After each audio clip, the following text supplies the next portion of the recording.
penonton Cokro TV, inilah Kacamata Rian Ernest. Media sedang ramai memberitakan polemik vaksin Nusantara. Sebuah vaksin yang digagas oleh Dr. Terawan dan mendapatkan dukungan dari puluhan politisi DPR Senayan. Gatot Nurmantio, Abu Rizal Bakri, sampai mantan Menkes terpidana kasus suap alat kesehatan tahun 2005, Siti Fadila Supari.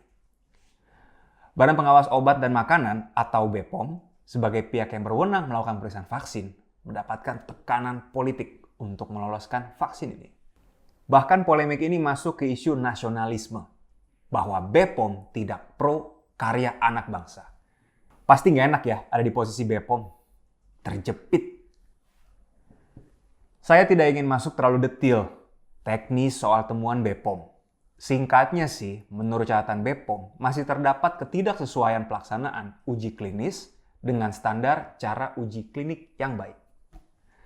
Bukan berarti vaksin ini gagal ya, tapi proses pembuatannya perlu diperbaiki dengan beberapa catatan dari BPOM. Ya, kalau di sekolah mirip seperti catatan untuk ujian perbaikan. Ini semua agar saat vaksin Nusantara lolos uji klinis nanti dan dibagikan ke jutaan warga, standar keamanannya terjaga. Ada satu yang menarik.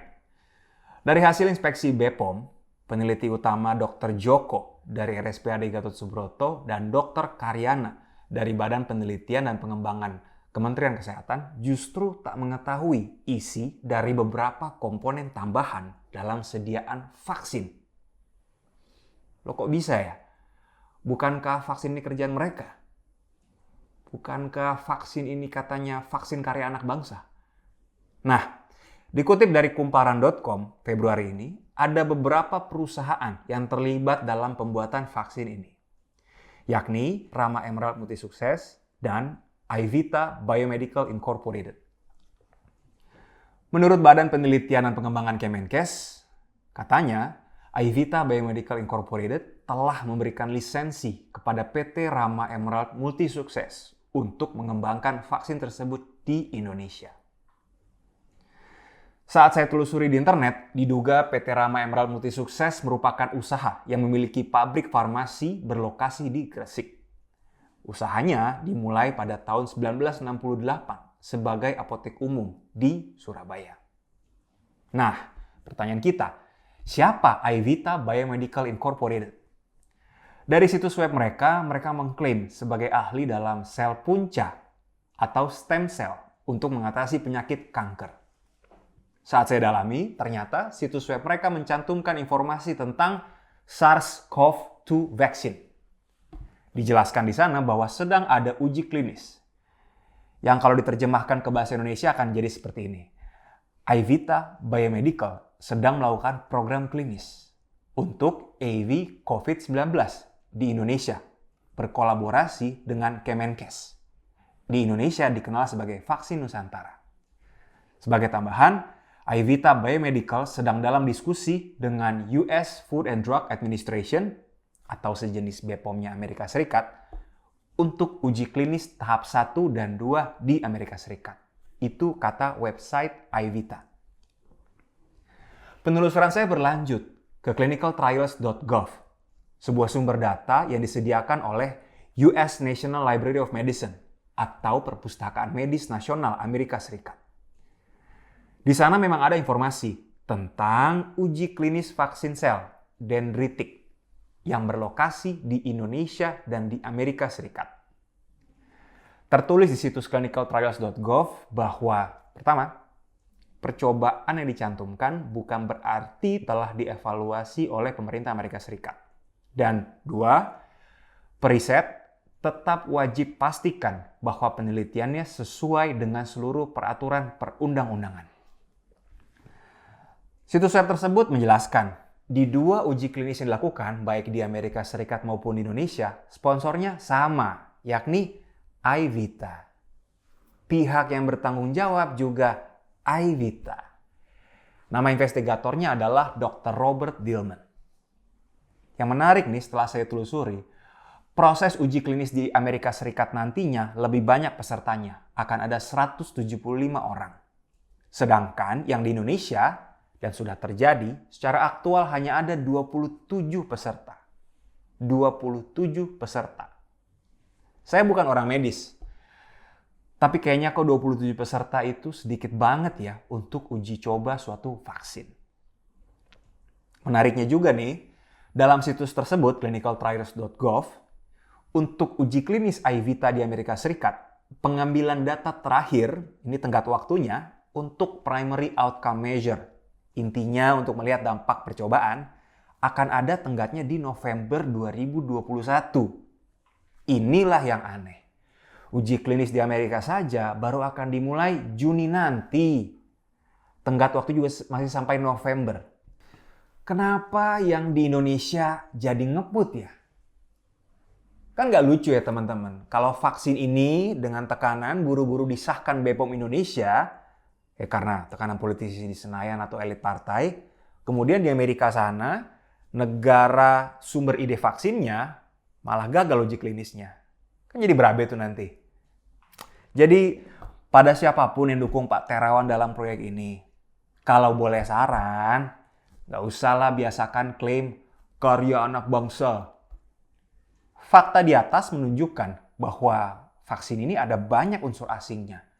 BPOM juga mengatakan dari pemeriksaannya, semua komponen utama pembuatan vaksin Nusantara ini diimpor dari Amerika Serikat.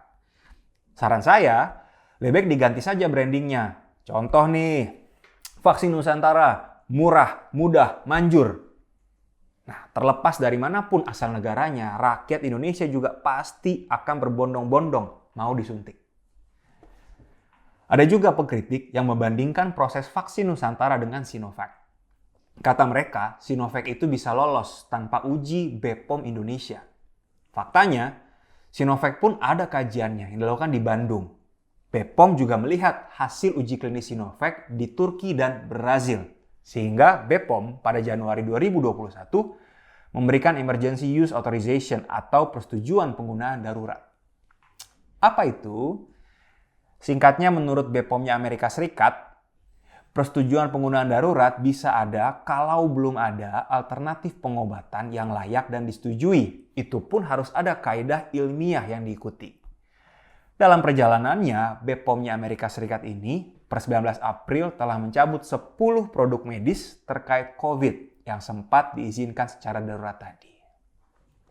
Nah, persis 1 hari sebelum rekaman tayangan ini, akhirnya Menteri Kesehatan, Kepala Staf Angkatan Darat, dan BPOM sepakat menghentikan uji klinis vaksin Nusantara. Penelitian sel dendritik dapat berlanjut, namun penelitian tidak untuk kepentingan komersial, sehingga tidak perlu izin edar.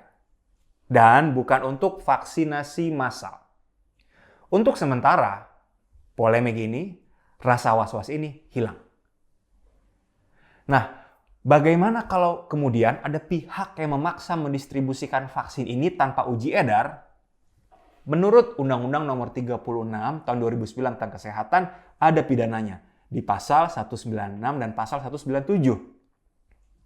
Setiap orang yang dengan sengaja memproduksi atau mengedarkan sediaan farmasi dan atau alat kesehatan yang tidak memenuhi standar dan atau persyaratan keamanan, khasiat atau kemanfaatan, dan mutu dapat dipidana paling lama 10 tahun.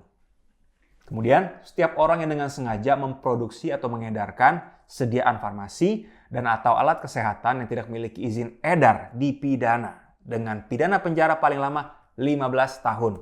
Hati-hati jadi. Jadi, pada prahara vaksin Nusantara ini, siapa yang menang? Kekuatan politik atau kaidah ilmiah? Tuliskan pendapat penonton Cokro TV di kolom komentar.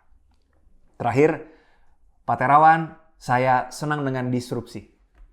Disrupsi itu bagus. Membongkar status quo, membongkar zona nyaman. Tapi Pak, kalau disrupsi tidak sesuai dengan aturan yang berlaku dan juga standar medis, tentu bisa membawa resiko kepada warga yang ikut uji klinis, apalagi warga luas nantinya. Ini juga yang menyebabkan tes tahap awal umumnya dilakukan pada binatang dulu, tidak langsung diujikan pada manusia. Ada istilah yang dikenalkan seorang filsuf, Cicero, dalam bukunya De Legibus. Salus populi suprema lex esto. Menurut Pan Weiss, seorang peneliti di Mahkamah Konstitusi, Cicero pada saat itu membayangkan di bawah ancaman situasi dan keadaan darurat, maka keselamatan rakyat harus menjadi tujuan yang paling utama, termasuk jika harus menyampaikan aturan hukum. Pak Terawan, sekali lagi Pak, keselamatan rakyatlah yang utama.